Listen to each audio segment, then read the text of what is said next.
आज जलखिया माँ मान टेंशन को टिके कम करदेव। स्कूल तो छुट्टी हो गलानी, पिला माने एबे घरे अछंती। अनेक प्रकार खाद्यर डिमांड निश्चय थिबो। तबे एई नास्ता को थरे बने कि देखंतु, सप्ताह को 3-4 थर ताको निश्चय बनेबे। छोटो टू बड़ समस्त को पसंद लागियो।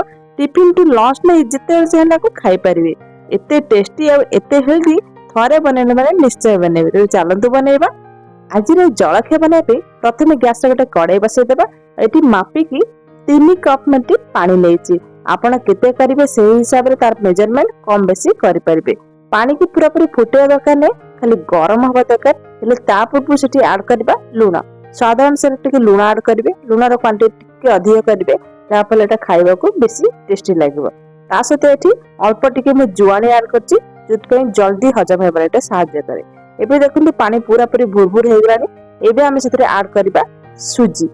सुजी रो परिमाण एतिकी नेबा 3 कप पानी को 2 कप सुजी। एठी प्रथम हम कोन करबा, गोटे कप सुजी को धीरे धीरे करके पानी रे बढ़ा से पकेबा, जेंति जमा भी लम्प्स न रहबो। सेति प्रति ध्यान देबे।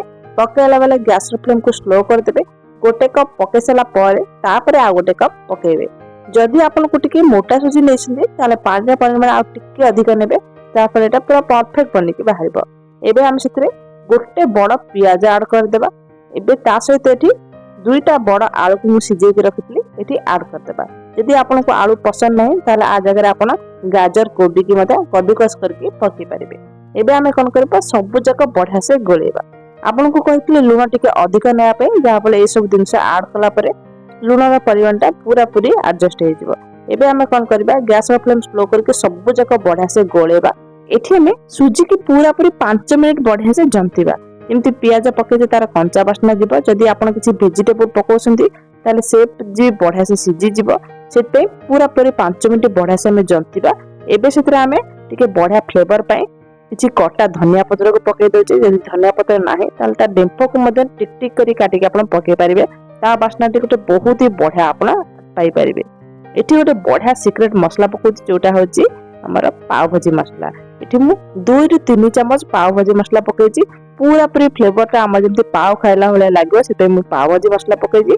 ता सहित एठी गोटे बड़ लींबू को चिपुड़ी की ता रस पकेछि। यदि आपण लेबू रस पकोनाती, आपण पाखरे जदि आमचूर पाउडर किबा चाट मसला जहा भी अछि, आपण लेंबू बतले ताको यूज करि परिबे।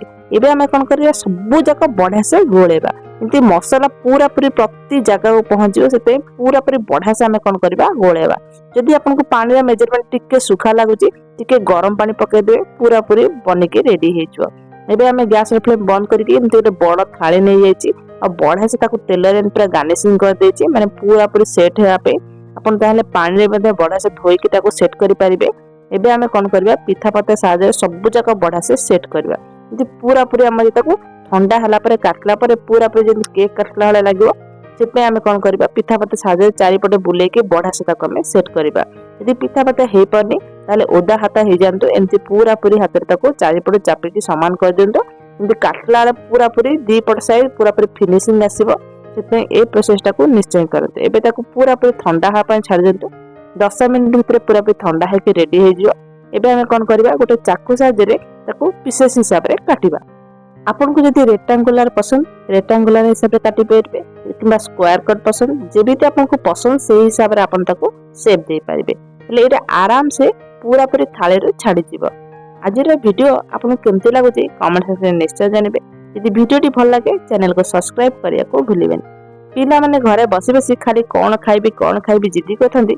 एई समय रे आपन एमती गोटे स्नैक्स बनातु बा एमती गोटे रेसिपी बनातु, बहुत ही कम तेल मसला रे पिला मान को गोटे टेस्टी खाद्य आपन दे पारिबे। एटा मु गारंटी दे कहूजी, आपन एमी थरे बनै के दियंत देखिबे से आपन को ए रेसिपी आउ थरे निश्चय डिमांड करिवे। एबे कोन करबा, सब जक बढ़िया से काटी सला परे गोटे गैस रे कड़ाई बसै देबा। आ 2 रु 3 टेबलस्पून एठी तेल ऐड कर देबा। ता सहित एठी गोटे टेबलस्पून बिरी डाली, गोटे टेबलस्पून सोरिष आ गोटे टेबलस्पून एठी हम ऐड करचे हमर राशि। ता सहित किछि भुसुंगा पत्र सब जक पके दे हमें गैस रे फ्लेम स्लो करके। तापरे कोन करबा, सब जक हमें बढ़िया से गोलेबा। एठी आपन गोटे कथा कहि रखुची, एठी हमें लंका ऐड करने। जदि आपन को लंका खाया को पसंद ताले सुजी जंतिला रे चिली फ्लेक्स पके देंतु, माने ए स्टेज रे छोटो छोटो लंका को काटी के मध्य पके परिबे। एबे हमें काटी के रखितवा सुजी रे पीसेस गुडी को सब जगह एथरा हमें ऐड करबा। এই ରେସିପିର ନାଁ କ'ଣ ଦେବେ ଆପଣ କମେଣ୍ଟ ସେକ୍ସନରେ ନିଶ୍ଚୟ ଜଣାନ୍ତୁ। ଯଦି ଏହାର ନାଁ ଜାଣିଛନ୍ତି ତାହେଲେ ମୋ ସହିତ ନିଶ୍ଚୟ ସେୟାର କରନ୍ତୁ। ଏବେ ଆମେ କ'ଣ କରିବା, ଗ୍ୟାସର ଫ୍ଲେମ୍ ସ୍ଲୋ କରିକି ଦି ପଟକୁ ବଢ଼ିଆ ସେ କ୍ରିସ୍ପି ହେବା ପର୍ଯ୍ୟନ୍ତ ଭାଜିବା। ବହୁତ ହି କମ୍ ତେଲ ୟୁଜ୍ କରିବେ, ଧୀରେ ଧୀରେ କରିକି 5 ମିନିଟ୍ ଟାଇମ୍ ନେବେ, ଯାହାପରେ ପୁରାପୁରି ଏଇଟା ଦି ପଟୁ କ୍ରିସ୍ପି ହେଇକି ବାହାରିବ। ଅଧିକ ତେଲ ଦେଇକି ଛାଣିକି ତେଲ ଦେହ ପାଇଁ ଖରାପ, ତେଣୁ କମ୍ ତେଲ ଦେଇକି ଏଇଟା ବଢ଼ିଆ ସେ ଆପଣ ବନେଇ ପାରିବେ। ଦି ପଟୁ ବଢ଼ିଆ ସେ କ୍ରିସ୍ପି ହେଲା ପରେ ଗୋଟେ ବାଉଲକୁ ସବୁ ଯାକ ଆମେ କ'ଣ କରିବା, ବାହାର କରିବା। ଏଇ ତ ଆମର ତଡ଼କା ଦିଆ ସୁଜିର ଏଇ ଯୋଉ ଜଳଖିଆଟା ବନିକି ରେଡି ହେଇଗଲାଣି। ଏମିତି ଆପଣ ଚାହିଁଲେ ବନେଇ ପାରିବେ, ନହେଲେ ଆପଣ କ'ଣ କରିପାରିବେ, ଗ୍ୟାସରେ ଗୋଟେ କଡ଼େଇ ବସେଇକି ଖାଲି ନର୍ମାଲ ତେଲ ପକାଇ ପାରିବେ ଆଉ ପିସେସ୍ ଗୁଡ଼ିକ ମଧ୍ୟ ଏମିତି ଆଡ୍ କରିପାରିବେ। ଯଦି ଆପଣଙ୍କୁ ଫୁଟଣ ପସନ୍ଦ ନାହିଁ ଆପଣ ଏମିତି ପ୍ଲେନ୍ ମଧ୍ୟ ତାକୁ ଏମିତି ଭାଜିକି ଖାଇପାରିବେ। ଏବେ ଦେଖନ୍ତୁ ଗୋଟେ ଷ୍ଟେଜରେ ଆମର ବନିକି ରେଡି ହେଇଗଲାଣି। ଏବେ ଆମ ସାଧାର ସୁଜି ଟିକା ବନିକି ରେଡି ହେଇଗଲାଣି। ମୋ ପାଇଁ ତ ଏ ଜଳଖିଆ ପୁରାପୁରି 1 ନମ୍ବର। ବହୁତ କମ୍ ତେଲ ମସଲାରେ ଏଇଟା ପୁରାପୁରି ଆପଣ ଆକୁ ଏନ୍ଜୟ କରିପାରିବେ। ରହିଲି।